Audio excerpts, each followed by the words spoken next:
the Edo State election, having been won by Obaseki, is not yet over. The candidate of the All Progressive Congress in the recently conducted Edo State governorship election, Pastor Sage Zeyamo, and other candidates that lost in the election have continued to weigh their options as they have 14 days, according to the law, left to challenge the victory of Governor Godwin Obaseki at the poll. According to Section 285, subsection 5 of the Constitution as amended, it is gathered by this day newspaper that the election was a straight fight between Obaseki and Zeyamo, who was defeated by the Edo State governor on the platform of the People's Democratic Party. Now, the election was adjudged to be free and fair by the APC and President Muhammadu Buhari. Both the APC and Buhari have since congratulated Obaseki, but the party candidate, Zeyamo, has insisted that he was yet to decide on the next line of action. Relying on a dependable party source, this day newspaper had reported that the leadership of APC was mounting pressure on its candidate to accept his defeat by Obaseki. Now, Zeyamo had last Wednesday in Abuja met with the chairman of the APC Caretaker Extraordinary National Convention Planning Committee, Governor Mai Malabuni of Yobe State, and his Kogi counterpart, Alhaji Yahya Bello.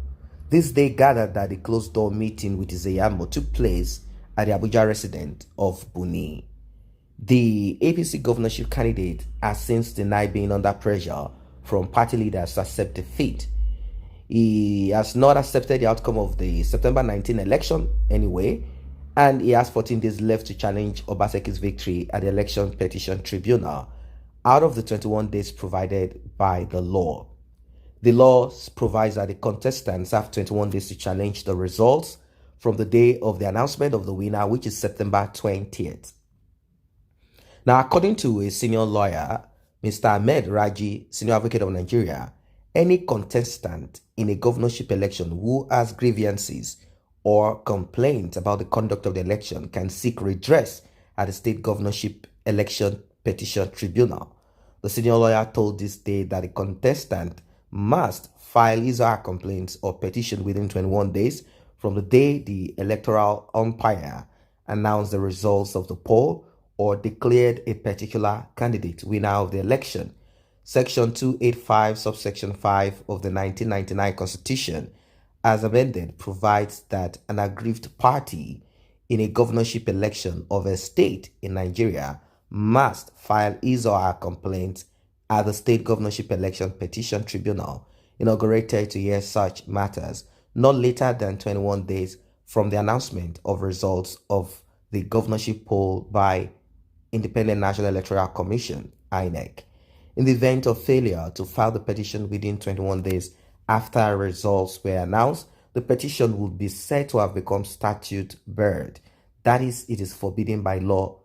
It is dead, has no benefit to the petitioner, or at best a mere academic exercise. This is what has been explained. Obaseki got 307,955 votes against his closest rival, Zeyamo, who got 223,619 votes. Well, a lot of people claim that the election became what it is, free and fair, somehow free and fair, as a result of the United States of America and also as a result of the United Kingdom also coming up with a visa ban. And a lot of people wondered why the visa ban would affect them. Well, it's very clear. They say where your riches are kept, that is where your heart is. And that is where they've kept their riches and their wealth. It is kept abroad. Money in banks abroad. Properties abroad. Their children abroad. Their health abroad. So they already know that these people will never develop their nation. They still have this mindset of slaves. They still have that greed inside of them, and they are never, ever ready in any way to put things right. Imagine the whole of Africa.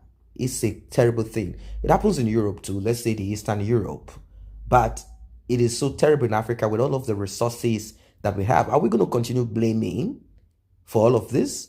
And all they do is to kind of struggle here and there for who will become the next governor, who will become the next president, and all of that.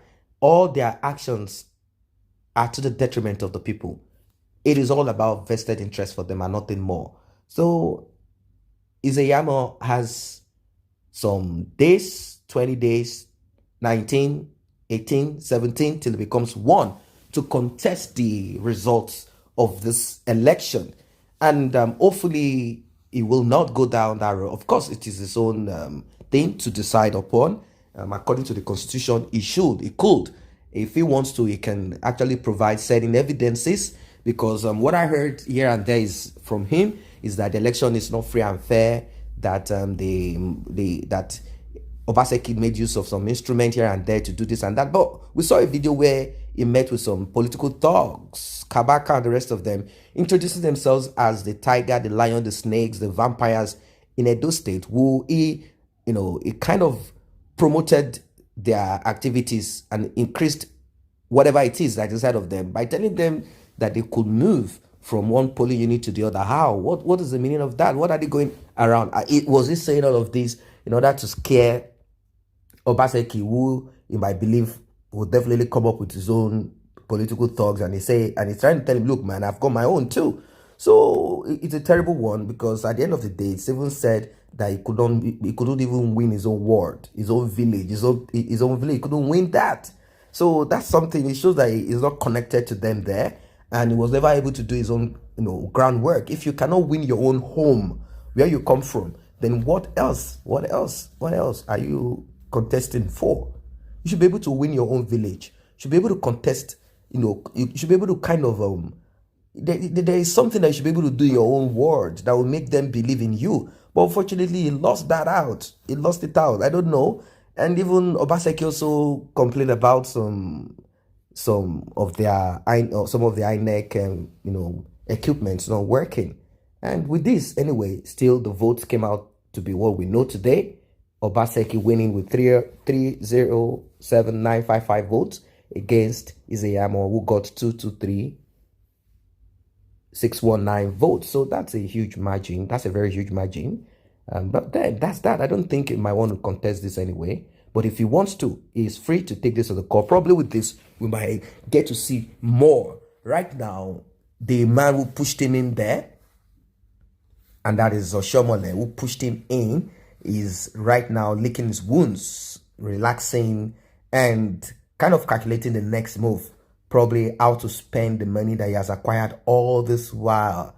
He has a very big mansion somewhere in Edo State, his hometown, and he has this wife that he has, and people said he should probably work hard and probably have a child with the woman. Probably that's not their contract, I don't know. Or the woman has problems, or is the one that has problems. That's their personal life. But they are trying to advise him now to kind of sack himself and go on exile from APC and politics and focus more on his personal life. What's your opinion? What do you have to say to Isayama and to Oshomole?